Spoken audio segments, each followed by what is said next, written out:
Assalamualaikum dan selamat petang semua. Hai, saya Cikgu Nurul. Pada petang ini, Cikgu akan membantu murid-murid semua untuk menimpas kembali pelajaran tingkatan 4 dan juga tingkatan 5. Dan Cikgu rasa mungkin kamu dah agak terlupa dengan apa yang dipelajari pada tingkatan 4 dan juga mungkin tingkatan 5. Tetapi pada hari ini, Cikgu akan cuba bantu kamu untuk menimpas kembali semua tajuk tingkatan 4 dan juga tingkatan 5 dengan kaedah pantas yang kita namakan sebagai teknik MSK. Jadi, jom kita mulakan. Di mana Cikgu akan perkenalkan teknik nota MSK ataupun di mana singkatan kepada mengingat secara kreatif. Okey, Cikgu perkenalkan dahulu, ini adalah merupakan teknik MSK di mana MSK adalah mengingat secara kreatif, di mana teknik ini telah diperkenalkan sejak tahun 2015 dan sehingga kini. Jadi pada hari ini, Cikgu ingin mengambil kesempatan dalam keadaan PKP sekarang ini untuk Cikgu sebarkan kepada murid-murid satu Malaysia bagaimana teknik itu anda untuk menguasai kertas satu terutamanya dan untuk skor A Sains dalam SPM, dan Alhamdulillah dah terbukti bahawa nota ini mampu membantu ramai murid-murid di Malaysia.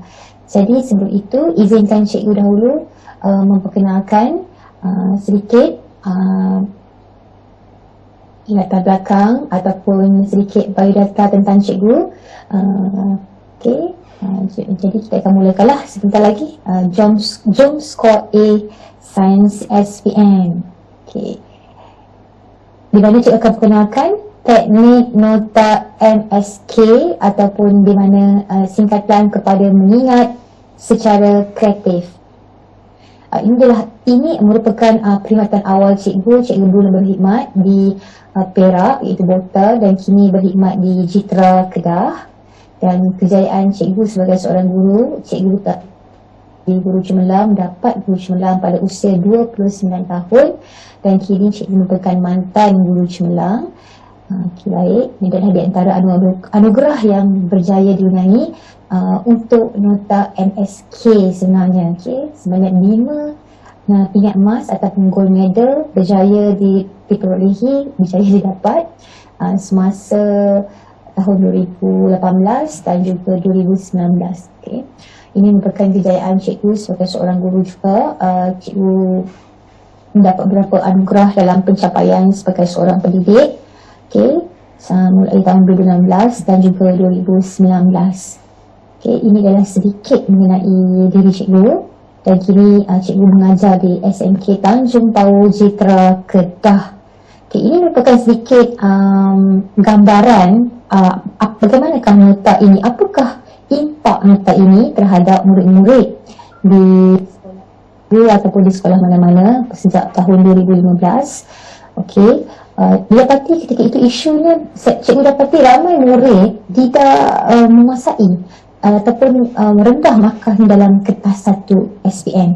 Jadi Cikgu fikir, bila Cikgu buat soal sedikit dengan murid, didapati mereka sebenarnya tidak suka untuk membaca nota yang panjang ataupun perkataan sahaja, dan mereka kata susah untuk mengingat sesuatu konsep atau ilmu pelajaran untuk jangka masa yang lebih lama.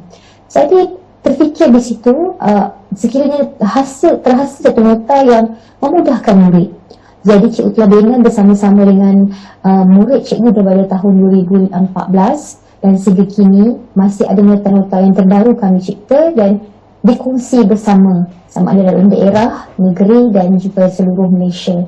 Dan Cikgu juga mendapat beberapa ilham, idea daripada Cikgu Hamzah. Semua orang kenal dia nota sangat kreatif, dan Cikgu juga adalah mengambil sedikit idea daripada Cikgu Hamzah kerana pada Cikgu dia adalah seorang yang sangat kreatif dan Cikgu memperkembangkan lagi idea Cikgu Hamzah sebenarnya. Okay.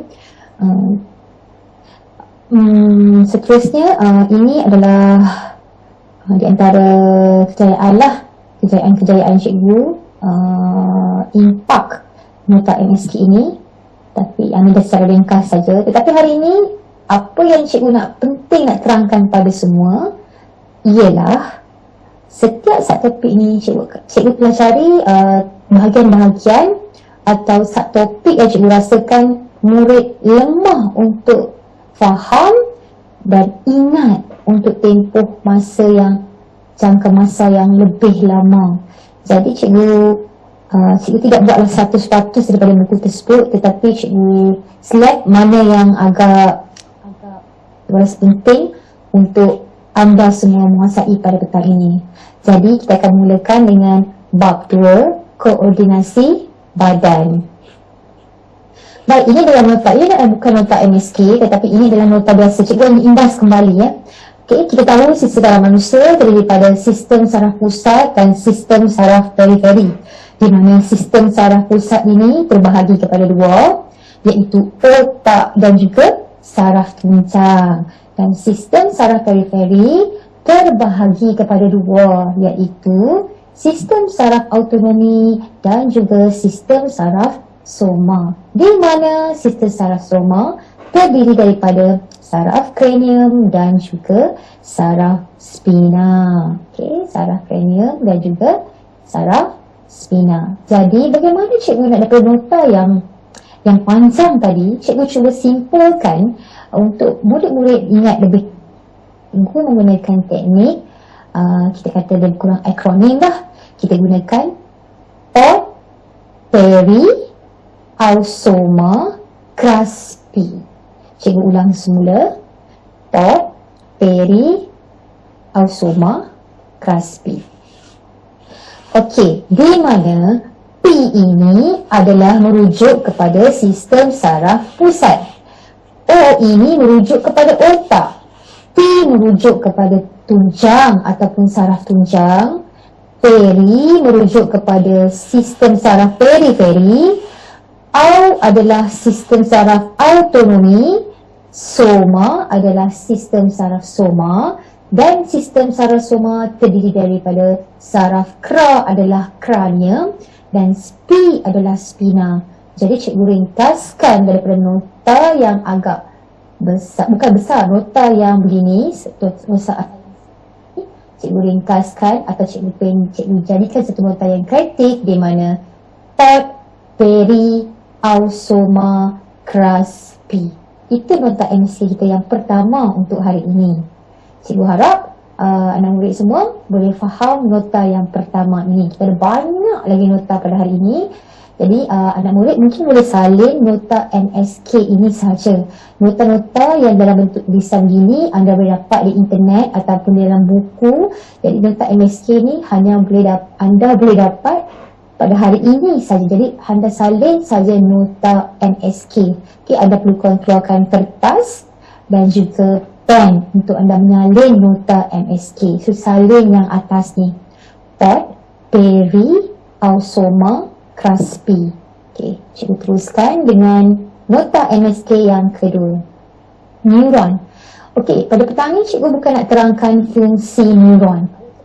Dan fungsi neuron cikgu rasa perlu makan masa hampir 10 ke 15 minit untuk kamu faham. Jadi cikgu petang ni bukan nak mengajar semula. Cikgu bantu kamu untuk nak mengingat bagaimanakah bentuk neuron. Maksud cikgu, kalau dalam soalan kita satu, dia suruh identify yang mana neuron perantaraan, yang mana neuron motor. Jadi cikgu boleh bantu kamu supaya kamu tidak salah pada soalan yang aras rendah.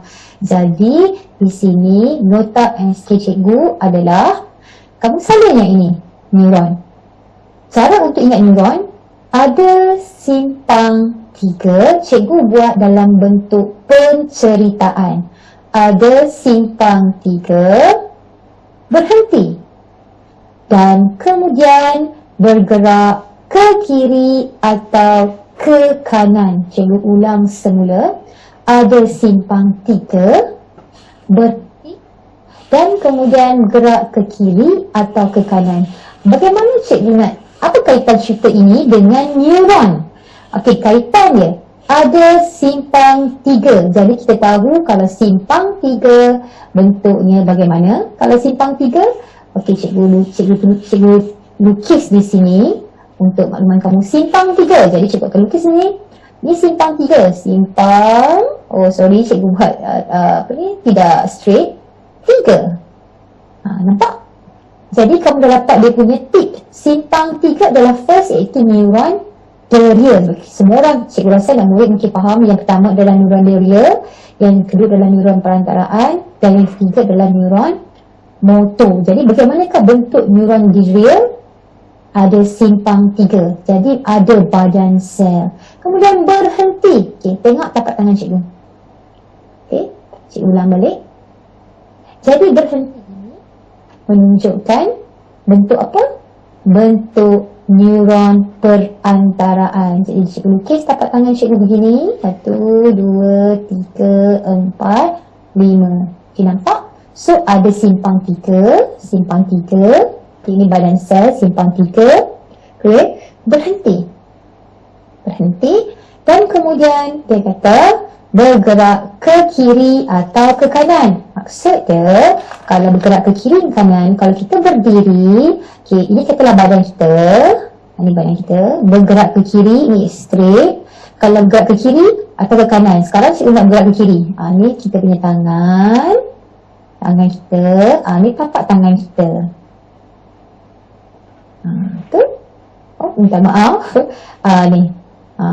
Jadi sekarang ni, ini dapat bergerak ke kanan, straight, and then tangan kita bergerak ke kiri.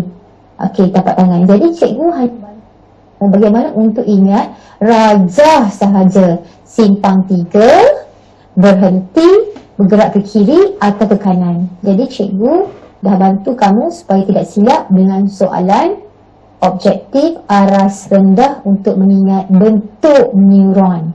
Okay, cikgu harap kamu faham. Okay, seterusnya, tindakan refleks. Kita tahu tindakan refleks adalah tindakan yang dapat mengelak daripada kecederaan. Okay? Dan dia dikawal oleh saraf tunjang. Jadi sebenarnya tindakan refleks ni kadang-kadang murid tidak ingat apa itu tindakan refleks. Jadi tindakan refleks kita boleh ingat dengan apabila kita, daripada perkataan ini, refleks, cikgu letakkan perkataan ini memberi makna. E adalah elak, K adalah kecederaan, S adalah serius. Jadi dia elak, serius. Dan kemudian cikgu lukis macam kat sini macam apa? Macam pokok kan, macam pokok ada akar. Jadi akar kita ada macam tunjang-tunjang kan. Jadi cikgu bayangkan ini adalah seperti pokok tunjang. Okey, tunjang bagi pokok. Jadi tindakan refleks, okey, adalah untuk mengelak dari kecederaan, serius, dan juga ia dikawal oleh saraf tunjang. Jadi boleh salin nampak ini tindakan refleks. Daripada perkataan refleks ada maklumat. Okey. Seterusnya kita ada banyak lagi. Baik, cerebellum dan medulla oblongata. Okey. Cerebellum, medulla oblongata. Mudah begini je nak ingat. Cerebellum, tips dia adalah dekat perkataan brum. Okey. Cikgu buat kat sini adalah bunyi motor. Mari kita bunyi sama-sama. Brum, brum, brum. Jadi bunyi motor brum menunjukkan membawa, menunggang motor. Jadi secara logiknya menunggang motor adalah tindakan yang terkawal. Daripada perkataan brum, kita akan ingat bunyi motor merujuk kepada tindakan terkawal. Kemudian cerebellum, cerebellum, cikgu ambil perkataan belum ni, cikgu gantikan satu, belum boleh berjalan. Cikgu bayangkan seperti baby, atau bukan baby, mungkin seperti kanak-kanak yang berumur 8 bulan ke atas, dia baru nak berjalan, baru nak boleh berjalan. Jadi yang perkataan belum tu cikgu ambil perkataan belum boleh berjalan. Jadi menunjukkan kepada keseimbangan badan. Okay. Dan medulla oblongata sudah tentulah tindakan luar kawal. Jadi itu adalah tips dia nak. Okay. Okay. Kelenjar. Kelenjar kita tahu, kelenjar dalam koordinasi kimia dalam badan kita ada sistem endokrin di mana kita ada kelenjar. Di mana kalau manusia yang normal, yang sihat, yang normal, dia ada 6 kelenjar, iaitu kita tahu pituitary, thyroid, adrenal, testis, ovari dan juga pankreas. Tetapi cikgu pada hari ini cikgu nak bagi tips bagi boleh nak ingat di mana kedudukan kelenjar ini. Sebab kadang-kadang murid ataupun anda pelajar-pelajar tidak ingat pituitary itu di mana. Jadi tips ini, idea ini cikgu dapat semasa dalam kelas bersama dengan anak murid cikgu. Pituitary daripada perkataan P ini, okey, dengan perkataan pala. Ingat, bukan buah pala, tapi pala. Okey, cikgu ulang balik, pala ataupun kepala. Nak beritahu pituitary ni terletak dekat mana di bahagian atas ini, iaitu di otak. Okey, so bukan pituitary di sini, pituitary di sini di bahagian otak, dan dia digunakan, fungsi pituitary adalah untuk kita punya pertumbuhan, okay? Dan ada banyak lagi fungsi lain lah. Cuma sekarang ni cikgu nak bantu kamu untuk ingat kedudukan di mana. Kemudian T, thyroid. Di sini T cikgu ambil perkataan trakea. Trakea cikgu rasa semua orang tahu trakea kat sini tu. Jadi thyroid berada di sini. So pituitary tadi P, pala. Okay? Thyroid, T kat sini. Tengkuk boleh, trakea boleh, tapi nak berkata kedudukannya di sini. Kemudian adrenal cikgu gunakan dengan satu macam ni, dalam keadaan kita marah. Contohnya seorang ibu marah pada anak dia akan kata dekat anak dia akan cekakkan pinggang, betul? Dia akan pegang pinggang, dia akan kata amboi. Jadi bila kita cekakkan pinggang kat sini adrenal, berarti adrenal terletak pada kita punya atas ginjal. Ada 2 adrenal. So adrenal. So dengan ni nota ni cikgu tak boleh nak tulis, tapi cikgu boleh cerita saja. So, adrenal terletak di atas ginjal. Maksudnya kita bangun dan kita marah macam ni contohnya. Okay, kita kata macam ni, kita pegang, okay, di pinggang undi ni pula cikgu duduk lama dah ni.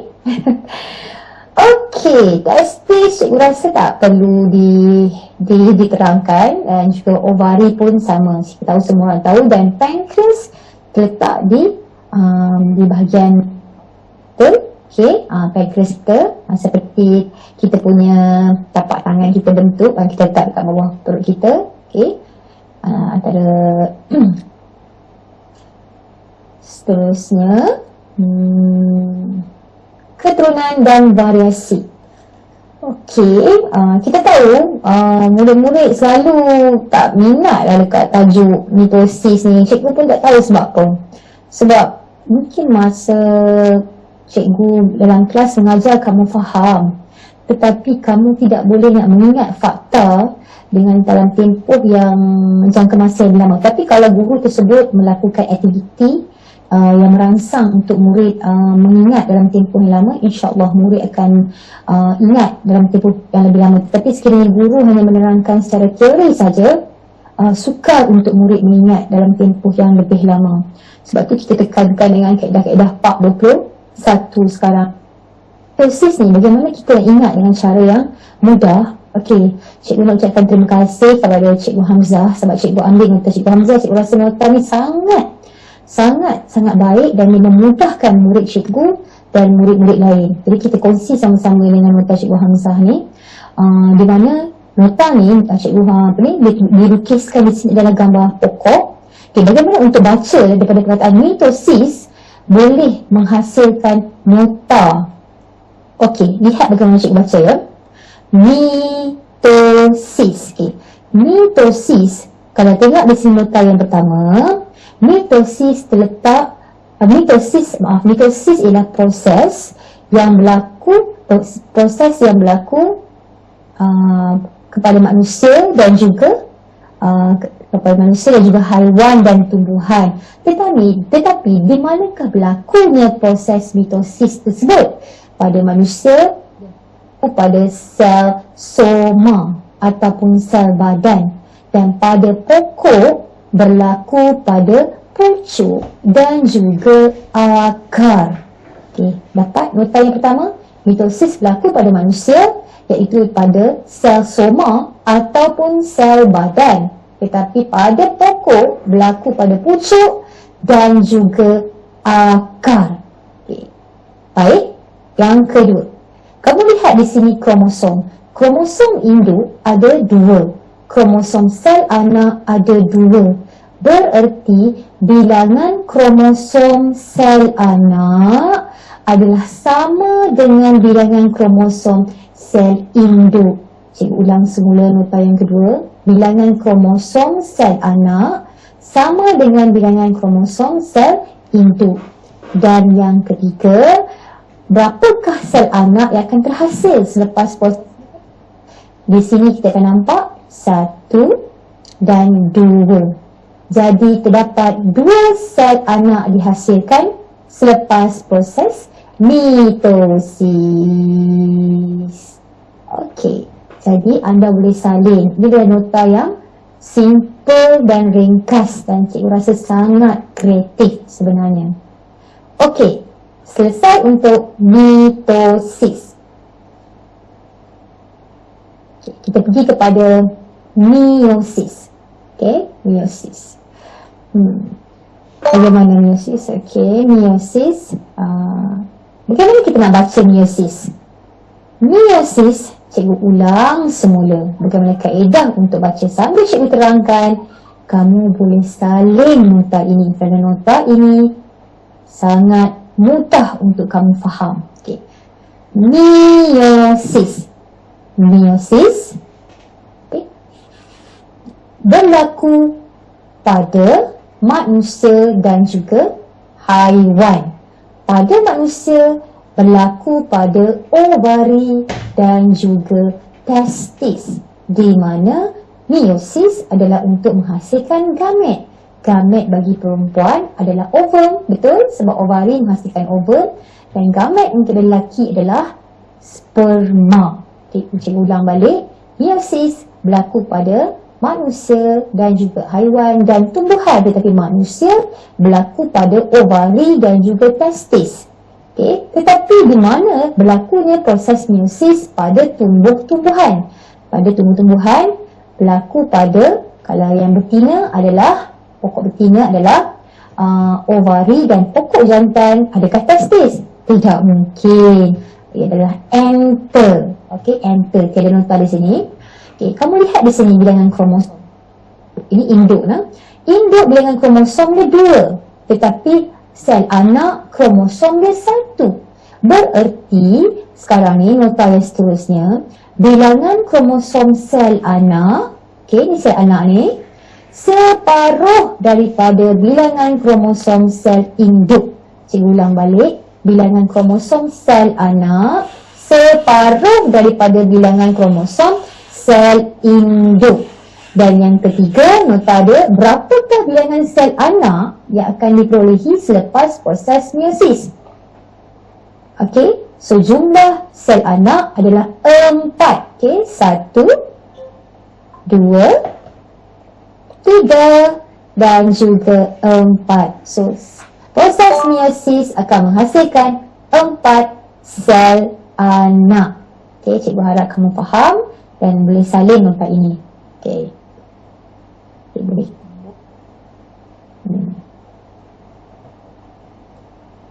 Mutasi. Okay. Anak-anak murid sekalian, mutasi ni kita kena cikgu cerita dari segi kaedah yang paling mudah sekali. Okay, kita kalau manusia yang Allah jadikan sebagai kita manusia yang normal, sihat. Semua manusia yang normal dan sihat mempunyai kromosom sebanyak 46, di mana 44 adalah autosom, iaitu autosom, dan juga yang lagi 2 adalah kromosom seks, di mana perempuan adalah XX dan lelaki adalah XY. Tetapi sekiranya berlaku perubahan pada struktur atau bilangan kromosom, maksudnya kalau bilangan kromosom ni bukan 46, menjadi 47 ataupun 45, itu telah berlakunya perubahan bilangan, betul, bilangan kromosom. Jadi itu kita panggil kita panggil itu adalah mutasi kromosom. Dan kalau perubahan pada gen dia, itu akan kromosom, pada kita punya kromosom tu ada berlaku perubahan pada gen di situ, kita panggil mutasi gen. Tetapi bagaimana murid nak ingat penyakit yang disebabkan oleh mutasi kromosom dan mutasi gen? So cikgu nak bagi tips bagaimana nak ingat penyakit yang disebabkan oleh mutasi kromosom dan mutasi gen ataupun gen. Okay? Cikgu bagi tips yang mudah saja. Kamu hanya ingat mutasi kromosom, huruf S ini. Okay, nampak huruf S ni? Okay, huruf S ini menunjukkan semua penyakit yang berasal daripada yang berpunca daripada mutasi kromosom adalah kita akan start dengan sindrom. Okay, boleh salah ya nota MSK ni yang ni. Okay, sindrom pula ada 3, iaitu sindrom Down, sindrom Turner dan sindrom Klinefelter. Sindrom Down tak ada masalah, pelajar ingat. Tetapi yang bermasalah adalah Turner dengan Klinefelter. Jadi tips yang cikgu nak bagi adalah perkataan Felter ni, dekat perkataan Felter ni kamu ingat fighter. Bila fighter yang suka bergaduh adalah murid lelaki, betul tak? Okay? Dan perempuan ni jarang nak bergaduh mulut saja. Tapi kalau lelaki ni suka bergaduh, jadi kita ingat fighter berlaku pada lelaki dan Turner berlaku pada perempuan. Jadi tidak ada masalah untuk tersilap dah, Turner lelaki ataupun fighter lelaki. So Klinefelter adalah lelaki. So cikgu harap kamu faham tips yang cikgu bagi pada hari ini. Okay, cikgu hari ini bagi tips untuk nak mengingat. Okay, bukan cikgu nak menerangkan isi pelajaran kalau dalam tempoh sejam tidak cukup anak-anak murid sekalian. Okay, seterusnya kita masuk bab 4, jiring dan bahan. Okay, jiring dan bahan. Apa yang bermasalah dengan bab 4, jiring dan bahan? Okay. Perubahan keadaan jiring. Okay, ada anak-anak murid yang memang dah menguasai perubahan keadaan jiring ni, maksudnya beberapa jam jadi cecair dan jadi gas. Tetapi masih ada lagi yang tidak ingat apakah dia nama proses-proses dalam perubahan keadaan jiring ni. Jadi cikgu permudahkan kepada semua kaedah, sebab mungkin di sekolah pun guru kamu ada kaedah tertentu boleh gunakan. Okay, yang mana sudah sedia ada, gunakan kaedah tersebut. Okay, cikgu gunakan kaedah begini. Kita akan mulakan dengan pepejal, okay, cecair dan juga gas. Okay, kita akan tulis PCG. Kemudian cikgu akan letak alat panah dahulu. Kemudian cikgu ambil perkataan lembu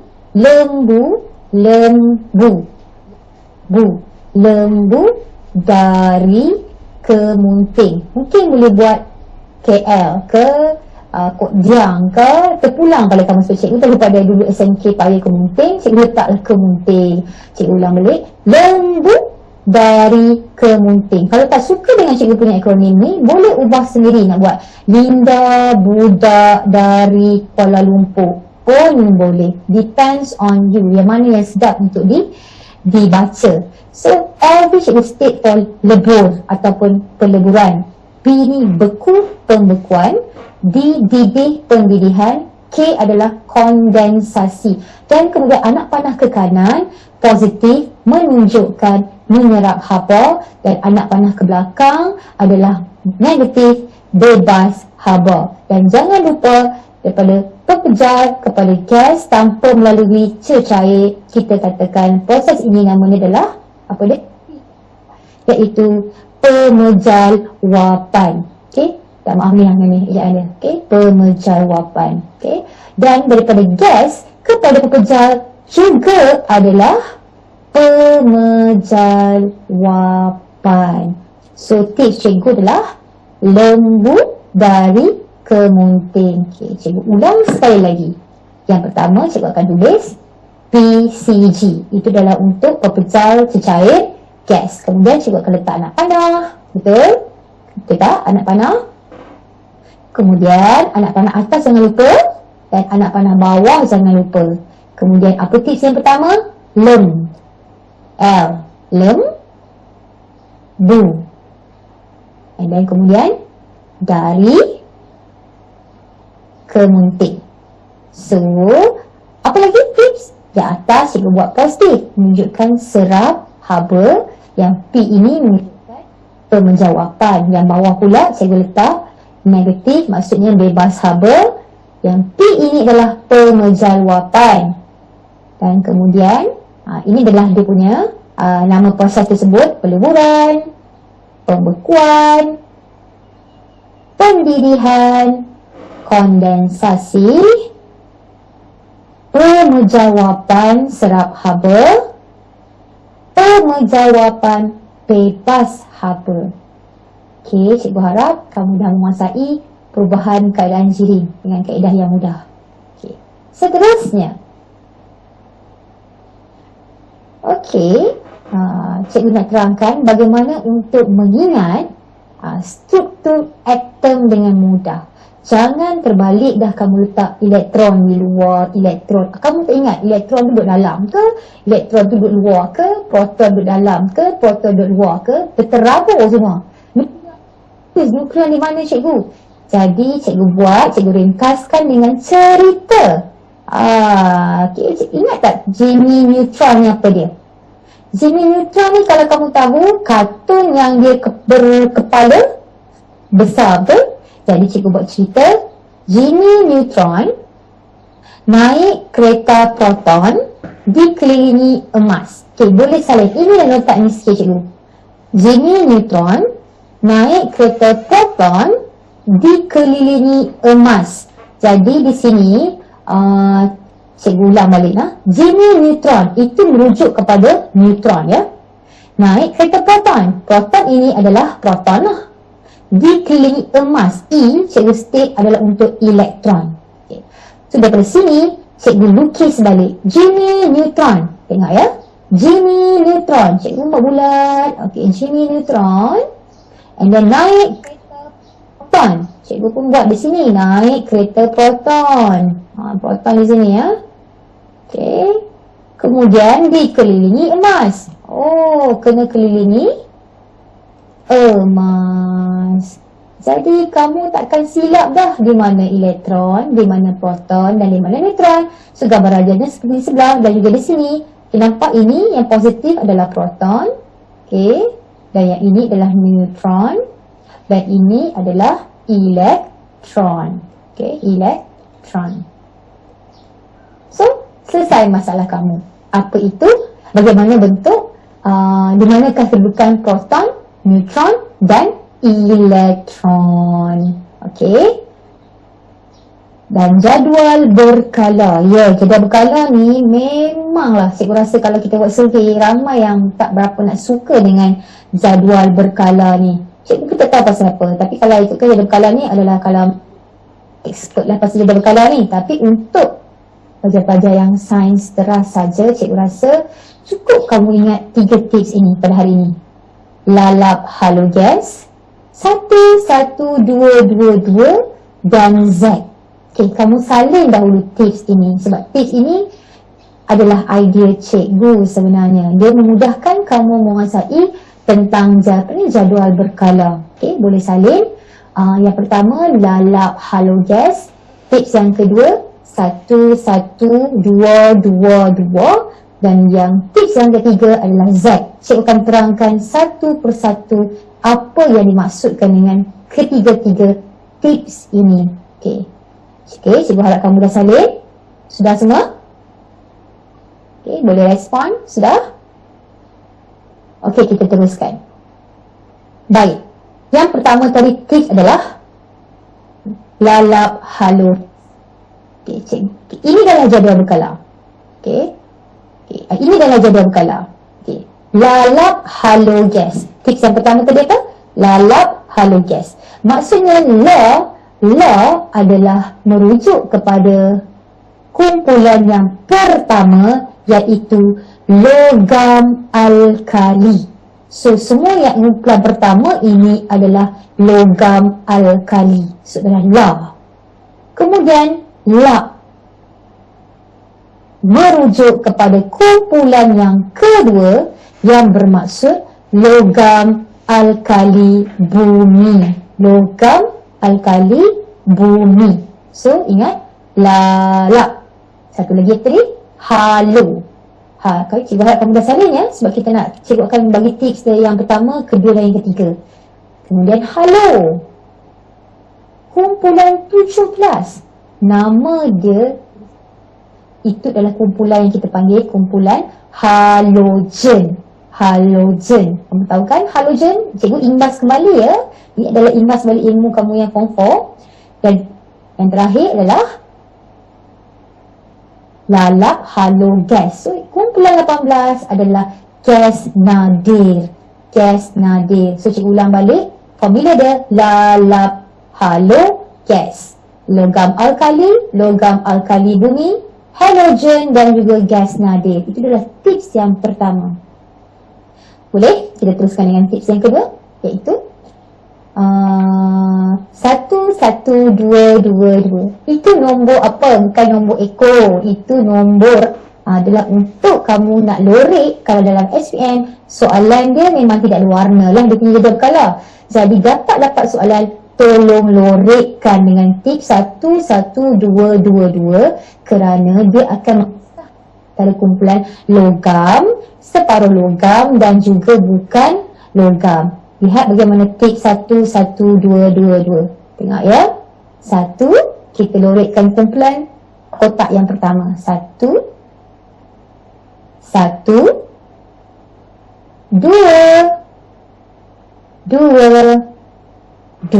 Selalunya kalau SPM cakap tu saja gambar dia, sudah berkala dah, okey? So nampak, kamu dah asingkan di sini adalah kumpulan logam. Di sini adalah kumpulan ini adalah separuh logam.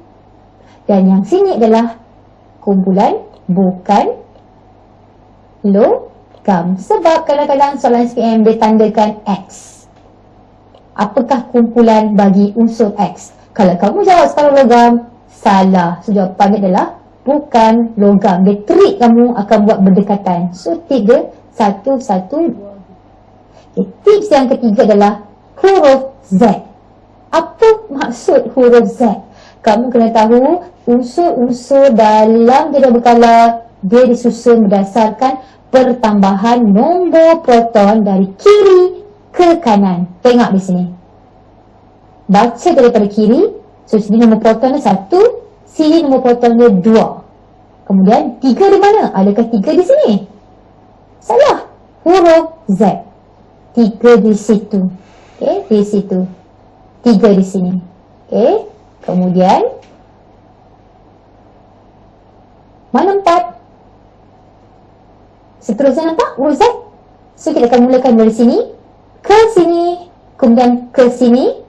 Okey, nampak? Jadi ini adalah cara bagaimana nombor proton unsur dalam jadual berkala disusun dengan berdasarkan pertambahan nombor proton. Jadi macam Z, so sini 1, sini 2, sini 3, sini 4, sini 5. Jadi dia akan dan seterusnya. Nampak? Okey, dan seterusnya. So ia umpama seperti huruf Z.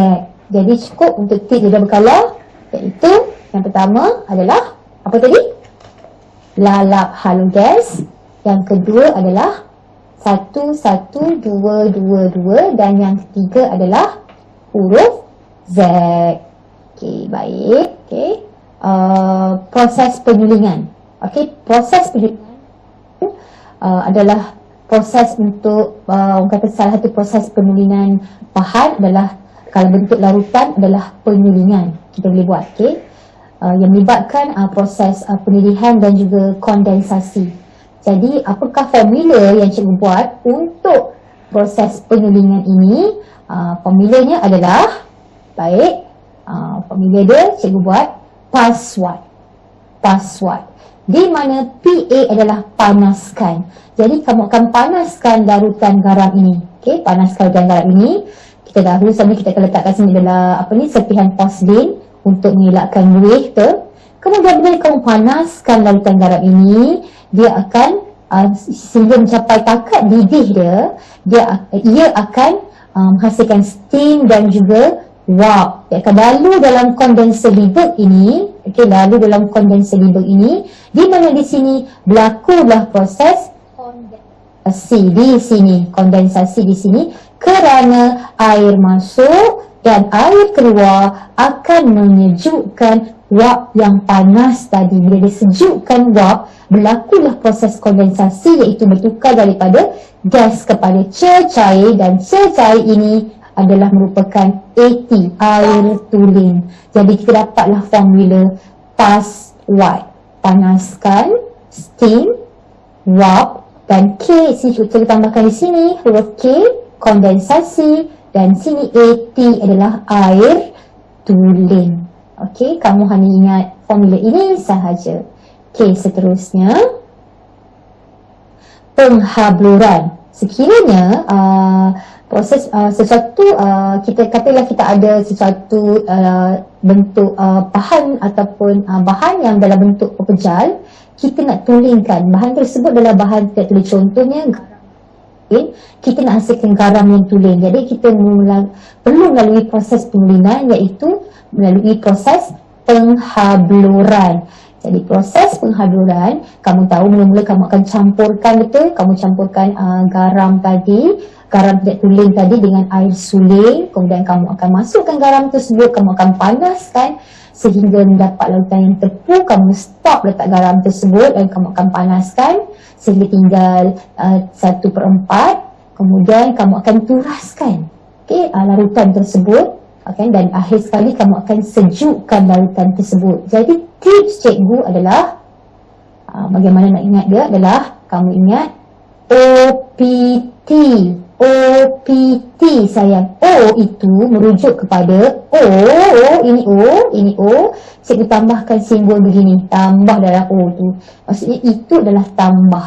Nampak di sini? O tambah. Kemudian P adalah panaskan. Dan T adalah turas. Dan S adalah sejuk. So OPT sayang. Selalunya orang sebut OTP. OTP ni memang dah sinonim dengan remaja. Tetapi cikgu terbalikkan sedikit. OPT sayang. Boleh? Okey, seterusnya bab 5 tenaga dan perubahan kimia. Okey, yang ni simple saja sebab cikgu hanya nak menunjukkan satu tips pada perkataan perubahan fizik itu. Di sini kita dapat tip daripada huruf Z ini. Cikgu boleh nak katakan itu menunjukkan tindak balas yang boleh berbalik. Bila dia boleh berbalik, automatically kamu akan ingat dia adalah perubahan yang berlaku secara fizikal saja dan dia tidak menghasilkan bahan baru sebab dia boleh berbalik. Contohnya ais daripada ais kepada air, so dia boleh berbalik. Jadi tip dari perubahan fizik dan kimia adalah pada huruf Z ini saja. Proses yang berbalik berarti kimia, proses yang tidak berbalik. Okey,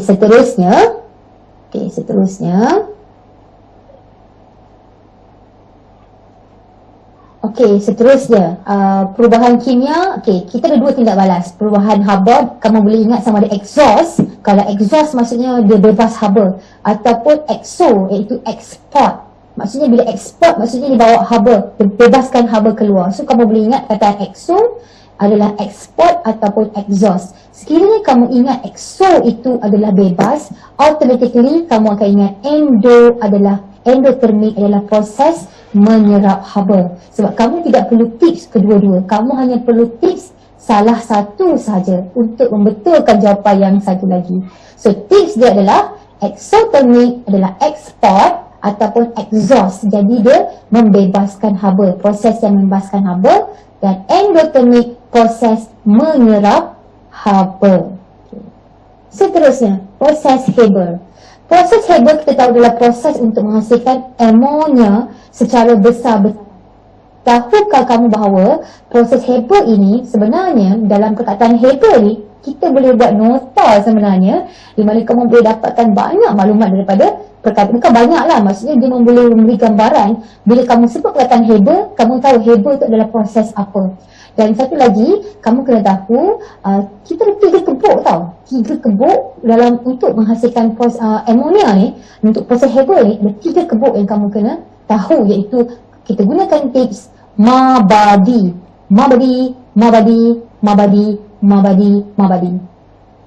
Ma merujuk kepada mampatan, kebuk mampatan. BA adalah kebuk pembakaran dan D adalah dingin, kebuk pendinginan. Jadi kamu hanya ingat mabdi, mabadi, mampatan, pembakaran dan juga dingin, pendinginan. Tetapi untuk Haber, cikgu bagi kamu satu nota as Haber. Okay, kamu tengok betul-betul Haber.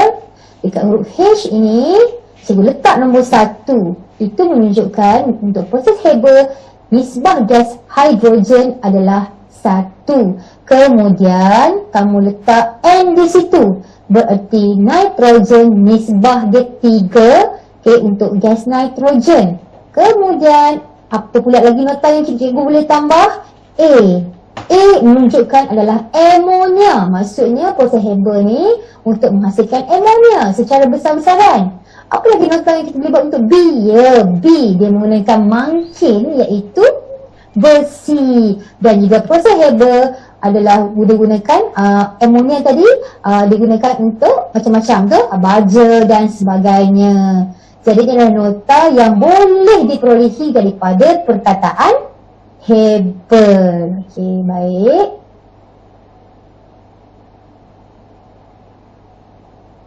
Okey, seterusnya siri kreatifan logam. Yang ini cikgu rasa ramai yang dah hafal. Yang ini pun cikgu ambil dari idea cikgu dan kebetulan idea pun lebih kurang sama dengan apa yang dikongsi di banyak di Telegram ada, di internet. Okey, lebih kurang sama saja idea ni. Cikgu ni ulang balik. Kita hafal siri kreatifan logam iaitu kalau nak lekas kahwin mesti ada zakat fitrah supaya perkahwinan kekal abadi.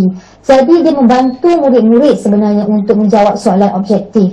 Ya, kalau kamu hafal ini memang sangat untuk kekal objektif apabila diajukan soalan-soalan tentang logam manakah yang sesuai digunakan bagi proses di atas. Jadi kamu akan lihat dari segi kreatifan logam yang kamu hafal, dia membantu untuk kamu menjawab soalan tersebut. Okey, kamu boleh uji setelah kamu hafal ni, kamu boleh uji, kamu boleh cuba dengan soalan-soalan SPM. Okey, so cikgu ulang balik. Kalau nak lekas kahwin mesti ada zakat fitrah supaya perkahwinan kekal abadi. Okey, seterusnya elektrolisis. Yang ini pun cikgu nak share, cikgu ambil daripada cikgu Hamzah. Yang ini sangat-sangat kreatif, tetapi ada murid, ramai murid nota ini mereka tidak faham. Jadi cikgu nak ambil kesempatan untuk menerangkan kembali kepada murid-murid bagaimana untuk menggunakan tips ini. Yang ini, ni proses penyaluran ni. Okay, cikgu akan terangkan semula ya. Dalam elektrolisis ni kita tahu yang kamu kena kuasai adalah proses penyaluran logam dan juga proses penulingan. Jadi cikgu nak terangkan bagaimana daripada perkataan sadur ini boleh menghasilkan gambar rajah ini. Jadi cikgu akan guide kamu. Okey, cikgu ulang balik ya. Okey, ini adalah perkataan dia SADUR. Okey, cikgu buat untuk kamu ya. Sadur, proses penyaluran. So tengok betul-betul ya. Kita buat sama-sama. Okey, kita ambil pen, kertas. Okay, S. Okey, sadur ya. A.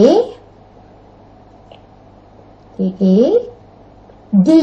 Tetapi cikgu buat bentuk macam sudu ya. D. U. R. Ini adalah nota yang cikgu ambil daripada cikgu Hamzah, tapi cikgu bantu untuk terangkan supaya lebih jelas kepada semua murid-murid yang pernah lihat nota. Mereka lihat tapi mereka tidak faham. Okey, jadi cikgu share semula. Sadur. Okey, jadi sekarang ni A ini merujuk kepada anode. Anode bateri adalah positif, negatif, positif, negatif. Okey, kemudian A, kita ada wire macam biasa, kita ada wire, kita bawa turun bawah. Kita tambahlah sini emitter. Kita tambahlah sini emitter ya. Emitter. Kita tarik bawah, kita belok sini, kita turun bawah. Okey, settle. Kita pergi sini pula. Tarik sana, turun bawah. Di sini saja kita letak adalah rheostat lah. Okey, rheostat. Okey, kita turun bawah. Baik. Nampak pada sini anode. Sebelah anode adalah D. D ini seperti bentuk sudu. So cikgu nak sadurkan sudu. Cikgu letaklah di sini. Sebab dia sebelah anode. Dia tak boleh letak di sini. So ini adalah anode. Ini adalah cathode. Dia sebelah anode. Jadi kat sini mestilah contoh nak guna kuprum lah. Kamu nak sadurkan sudu ni dengan kuprum. Kemudian nampak tak bentuk ni macam bika. Jadi cikgu letaklah bika kat sini. Minta maaf lah lukisan tak cantik. Okay, tanpa menggunakan mouse. Oh, tak tenggelam sudunya. Sepatutnya sudu tenggelam. Okay, ini adalah elektrolit. Sudah siap. Daripada perkataan sadur, kamu boleh mengeluarkan gambar rajah ini. So, kamu dah faham bagaimana proses penyaduran itu sendiri. Okay, cikgu harap kamu faham. Okay, seterusnya. Tuling. Bagaimana tuling pula? Cikgu dapat yang ni, tengok idea ni, tuling. Yang ni cikgu yang cipta sendirilah idea ni, tuling ni. Okey, daripada perkataan tuling ni, cikgu buat macam ni. Tuling, cikgu pun buat tu sini, L-E-N. Jadi T ni menunjukkan positif. Jadi positif adalah, bila positif kita letakkan logam tak tuling. Jadi terminal negatif logam tuling. Di mana logam tak tuling pada akhir eksperimen pada positif iaitu anode, logam tak tuling dia akan nampak tak nak panah ke bawah, bererti dia akan menipis. Okey? Kemudian nampak tak nak panah ke atas, maksudnya logam tuling pula akan menebal. Okey? Jadi formula dia adalah tuling, sini tak tuling, anak panah ke atas. Jadi itu adalah cara untuk baca. Okey, cara untuk baca. Cikgu ulang balik semula untuk kamu. Begini. Okey. Ini T, ini U, ini L, ini E, dan juga ini adalah N. Jadi di letakkan anak panah ke bawah dan sini cikgu letakkan anak panah ke atas. Okey, dan di sini cikgu letakkan perkataan tak tuling. Okey, jadi bagaimana daripada sini cikgu boleh bantu murid untuk lukis balik dia diagram. Okey, diagram tadi. So ini adalah menunjukkan positif. Jadi cikgu letaklah sini positif, negatif, positif, negatif. Kemudian macam biasa ada emitter, di sini. Okey, turun bawah, belok kiri, belok kanan, turun bawah. Macam biasa belok kanan, turun, ada perintah. Minta maaf dari ustaz untuk melaraskan arus. Kemudian tengok dekat positif ada kepingan tak tuling. Jadi ada kepingan tak tuling di sini. Tak tuling. Lepas tu dia berkurang, jisim dia berkurang. Maksudnya dia akan menipis. Dia nipis. Di sini tak tuling, mestilah di sini tu tuling. Tetapi dia menebal. Minta maaf lukisan buruk. Dan kemudian ini adalah elektrolit. Dah siap lukisan cikgu. Okey. Boleh? Okey, seterusnya bagi kita ada banyak lagi ni. Ni perlu masa kita tajuk tempat. Tenaga nuklear kalau soalan objektif selalu ditanya apakah ada kegunaan bahan radioaktif. Jadi cikgu buat karbon 14, cikgu lukis gambar macam tengkorak ni. Jadi itu adalah untuk menentukan usia artifak. Kalau karbon 14, kamu ingat gambar tengkorak. Kemudian uranium sepatutnya sini huruf M, tapi cikgu gantikan huruf N ni macam bentuk elektrik. So uranium 235 menghasilkan tenaga elektrik. Kemudian kobalt 60 dekat kosong ni tambah macam orang tengah buat kemoterapi. Jadi dia untuk membunuh sel kanser. Dan juga iodin di sini, dekat I ni cikgu letak gambar. Di sini kita punya thyroid kita. Jadi dia dah untuk mengesan penyakit thyroid. Dan yang kelima adalah fosforus. Cikgu letak gambar pokok. Sepatutnya kat sini cikgu boleh lukis macam ni. Pokok-pokok. Boleh juga. Dan juga kamu boleh letak. Nampak ni, kamu letak sini. Contohnya baja. Ni baja. Jadi Fosforus adalah untuk mengesan penyerapan baja oleh tumbuhan. Jadi kamu ingat perkataan tersebut, kamu boleh tahu apa fungsi kegunaan bahan radioaktif tersebut, insyaAllah. Okay, seterusnya bab 7, cahaya, warna dan penglihatan. Yang ni tolong dengar betul-betul sebab banyak tips yang nak bagi untuk bab 7. Okey, kanta cembung. Okey, kanta cembung. Apakah formula yang cikgu nak bagi? Cikgu nak guna teknik PUFO. Teknik PUFO. Iaitu yang pertama, Pu maksud dia paksi utama. Pu adalah paksi utama. F adalah titik fokus dan O adalah pusat optik. Okey, pusat optik disebutlah yang dekat tengah ni. Ini adalah paksi utama dia. Ini adalah pusat optik dia. Okey. F adalah titik fokus. Jadi titik adalah PUFO dan anak panah ke atas. Okey, apa yang cikgu boleh terangkan dengan teknik PUFO ni? Okey, teknik PUFO ni. Okey. Okey, teknik PUFO ni. Okey, teknik PUFO ni. Ini adalah cikgu nak terangkan. Ini adalah paksi utama. Ni. Ni. Okey. Kemudian ini adalah O, dia punya pusat optik dia. Okay. Pusat kanta adalah kanta dia ni, kanta cembung. Kemudian PU. So first kali adalah terus pergi PU. Nampak? Pergi PU. Okay. Lepas pergi PU, anak panah cikgu semua ke depan ya. PUFO dan anak panah dia ke depan. Kemudian kamu akan pergi dekat F depan, iaitu F depan. Sebab tu cikgu bagi tip dia PUFO dan anak panah dia ada kat atas. Okay? Teknik PUFO. Kemudian O. Apa pula O? Maksudnya teknik yang ketiga akan pergi pada O ini, pusat optik tu. Nampak? So ini adalah dia punya image. Okay, di sini. Okay, image dia dia adalah ni lah terbalik ataupun songsang dan lebih besar, dan dia adalah nyata. Okay, ciri-ciri image dia. So teknik PUFO. Bagaimana pula dengan, nampak? Anak panah dia adalah ke depan. Okay. Bagaimana pula dengan kanta cengkung? Okay, kanta cengkung. Okay, kanta cengkung. Teknik PUFO juga. Okay. Tetapi teknik PUFO cikgu adalah ke belakang. Okay, tengok bagaimana cikgu buat ya. Ini adalah pusat dia, adalah PU, dan sini adalah O dia. Okay. First step adalah PU. Okay, PU. So, PU memang nak tak nak, dia kena ke sini lah. Mula ada PU ke belakang. So, dia akan pergi PU di sini. Tetapi dia nak pergi F di mana? Nampak ni? Dia akan pergi dekat F belakang. Okey. Kemudian tips yang ketiga adalah masih sama, iaitu O. Okey, dan dia akan dapat minta maaf ni terbalik sikit nak panah dia, patutnya nak panah dia ke atas.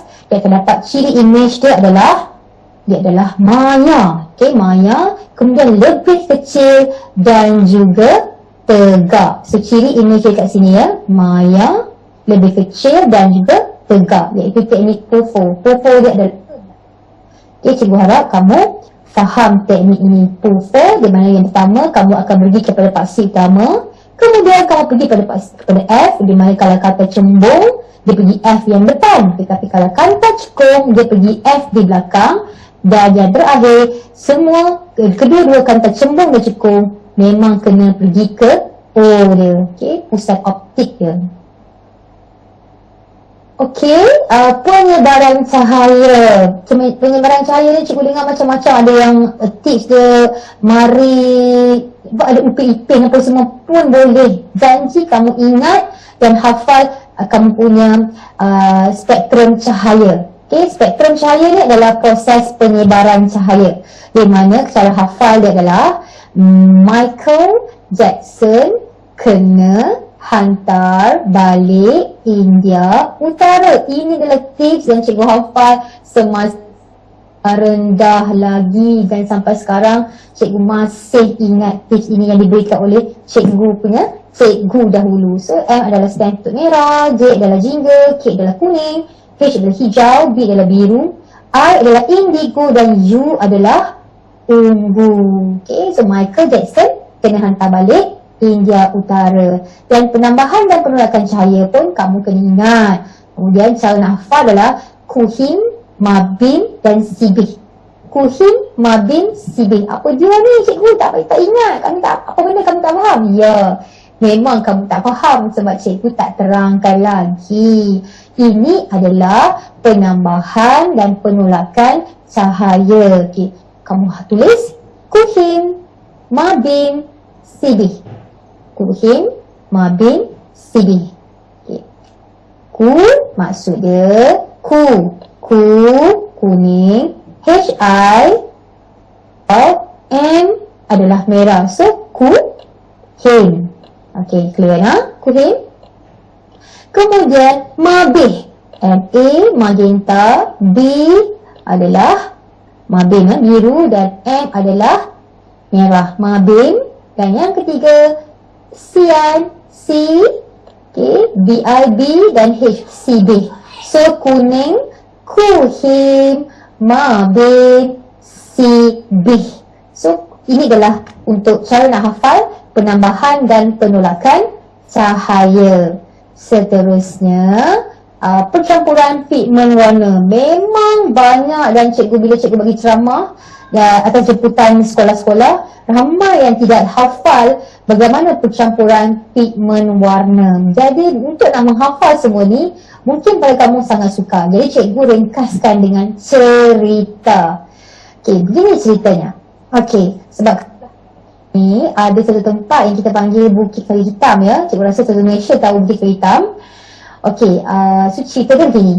Bukit Kayu Hitam makan kedai Johari, memang banyak untung. Ingat? Bukit Kayu Hitam makan kedai Johari, memang banyak untung. Sian Mak Bedah.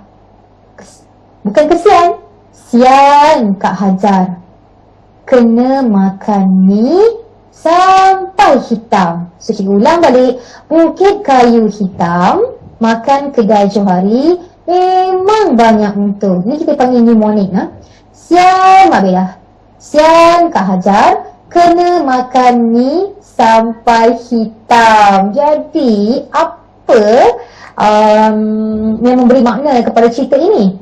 Setiap perkataan awalannya merujuk kepada warna. Di mana kalau Bukit Kayu Hitam adalah biru campur kuning akan dapat hijau, merah campur kuning akan dapat jingga, merah campur biru akan dapat ungu, sian campur merah akan dapat biru, sian campur kuning akan dapat hijau, dan kuning campur magenta akan dapat merah. Dan apabila kita campurkan semua warna primer bagi pigmen, iaitu warna primer adalah biru, kuning, merah. Okay, biru, kuning, merah, kita akan dapat warna hitam. Okay, cikgu harap kamu faham setakat ini. Okay, baik. Dan tajuk terakhir untuk tingkatan 4 pada hari ini adalah bab 8, bahan kimia dalam perindustrian. Okey, kita tahu alloy. Alloy ni apa sebenarnya? Alloy ni adalah proses pencampuran tu logam dengan logam yang lain ataupun dengan karbon. Kita campurkan satu logam di mana dia akan ada logam utama dan juga logam yang lain lah. Okey, jadi kamu kena ingat contoh-contoh alloy yang ada, iaitu yang pertama, cara untuk ingat adalah du aku maman. Maksudnya du merujuk kepada duralumin, A adalah aluminium, Ku adalah kuprum, Ma adalah magnesium dan Man adalah mangan. Ke beka pula merujuk kepada Ke adalah keluli, Be adalah besi, Ka adalah karbon, P adalah pewter, T adalah timah, P adalah plumbum, locus adalah loyang, K adalah kuprum, Z adalah zinc, dan yang terakhir gang kuti adalah gang, Ku adalah kuprum, T adalah timah. Dan ingat, logam yang pertama ini merujuk kepada logam yang utama.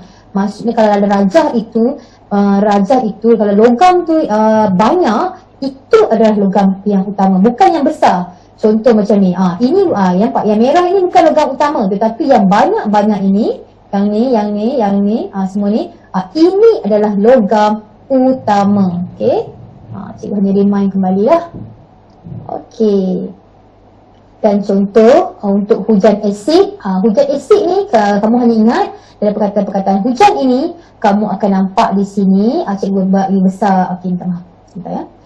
Daripada sini huruf N ini kamu akan dapat perkataan nitrogen dioksida. Maksudnya hujan asid ini disebabkan oleh dua jenis gas, iaitu nitrogen dioksida dan juga S ini merujuk kepada sulfur dioksida. Dan D ini cikgu tambah perkataan destroy. Dia memusnahkan hutan, dia boleh memusnahkan bangunan, okey, dan juga permukaan luar bangunan, dan juga memusnahkan hidupan akuatik. Ini adalah nota untuk hujan asid. Cikgu ulang balik. N adalah nitrogen dioksida dan S adalah sulfur dioksida. Dan yang seterusnya, kesan rumah hijau. Cikgu tambah di sini, kesan rumah hijau dekat huruf K ni sebenarnya kamu dah dapat tips, iaitu K adalah kesan rumah hijau disebabkan oleh gas karbon dioksida. Karbon dioksida. Kemudian, kesan rumah hijau ni disebabkan oleh pembebasan gas oleh kilang. Asap kilang pun sama. Dan juga daripada kenderaan, iaitu gas exhaust. Jadi kesan rumah hijau ni kamu ingat dekat perkataan kesan adalah huruf K. Kalau tadi hujan asid, kamu ingat dekat perkataan N dan juga S. Nitrogen dioksida dan sulfur dioksida. Selesai untuk tajuk tingkatan 4.